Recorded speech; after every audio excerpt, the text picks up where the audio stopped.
আসসালামু আলাইকুম গাইস, আশা করি সকলে ভালো আছেন। আজকে আপনার সাথে রামেন শেয়ার করব। শুরুতেই কড়াই বসিয়ে নুডলস দিয়ে দিলাম, পানিও দিয়ে দিলাম পরিমাণ মতো।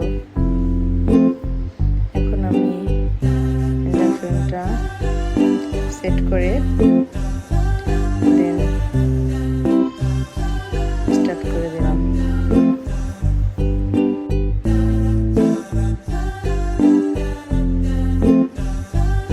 ঢাকনাটা নামিয়ে একটু নাড়াচাড়া করে নিলাম, উল্টিয়ে পাল্টিয়ে দিতে হবে যাতে দুই সাইডই খুব সুন্দরভাবে বয়েল হয়।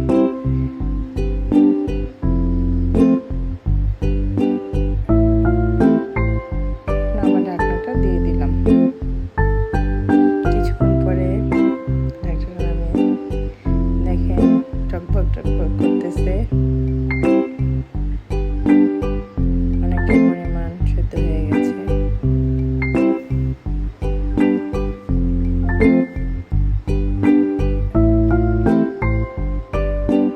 বারবার একটু নেড়ে চেড়ে দিতেছি।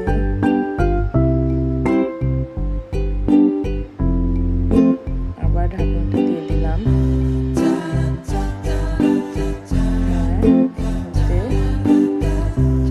রামের প্যাকেটে যে মশলাটা ছিল, শুকনো মশলা, এটা দিয়ে দিচ্ছি।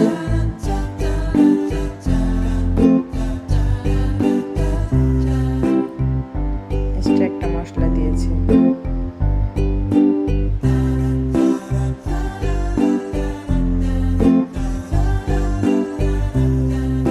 এখন খুব সুন্দরভাবে সবকিছু খুব ভালো করে মিশিয়ে দিতেছি।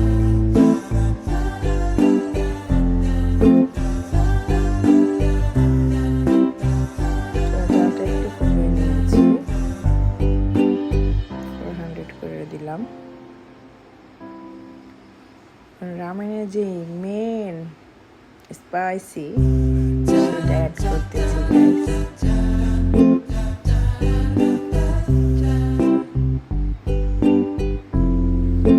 এক প্যাকেটে দুইটা ছিল নুডলস, তো দুইটাতে দুইটা ছিল এই মশলাটা।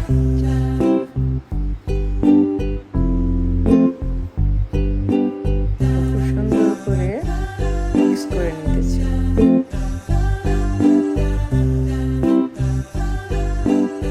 যাতে সব দিকে সমানভাবে মশলা সেট হয়।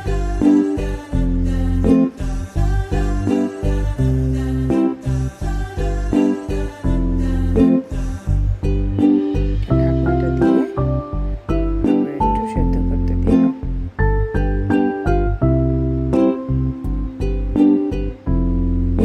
দেখতেই পাচ্ছেন যে খুব সুন্দরভাবে হয়ে গেছে।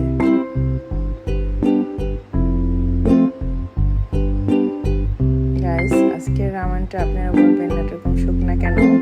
আমার মেয়ে বলছে যে আম্মু সবসময় তো একটু গ্রেভি ঝোল ঝোল টাইপেরই তো খাওয়া হয়, আম্মু আজকে একটু মাখা মাখা রাখবে।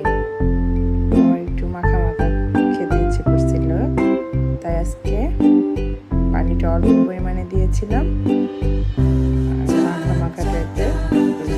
সাধারণত রামেন বলতে একটু ঝোল থাকবেই, ওরকমটাই হয়। আজকে একটু ইচ্ছা করে আমার মেয়ের জন্য শুকনা শুকনা করে বানালাম।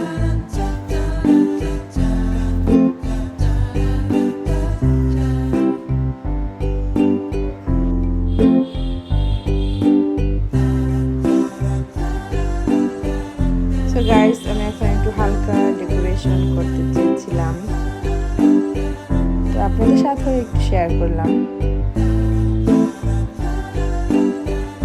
সিম্পলি ভাবে একটু সাজিয়েছি।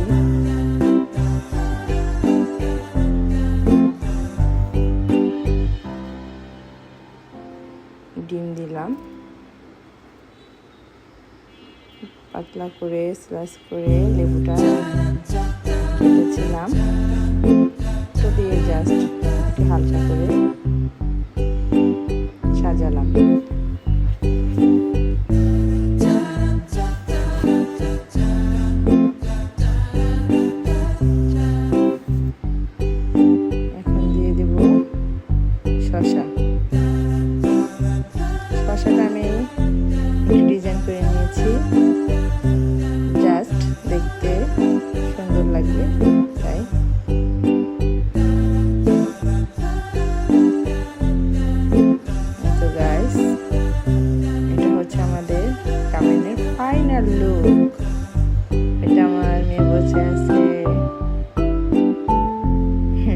খাবে।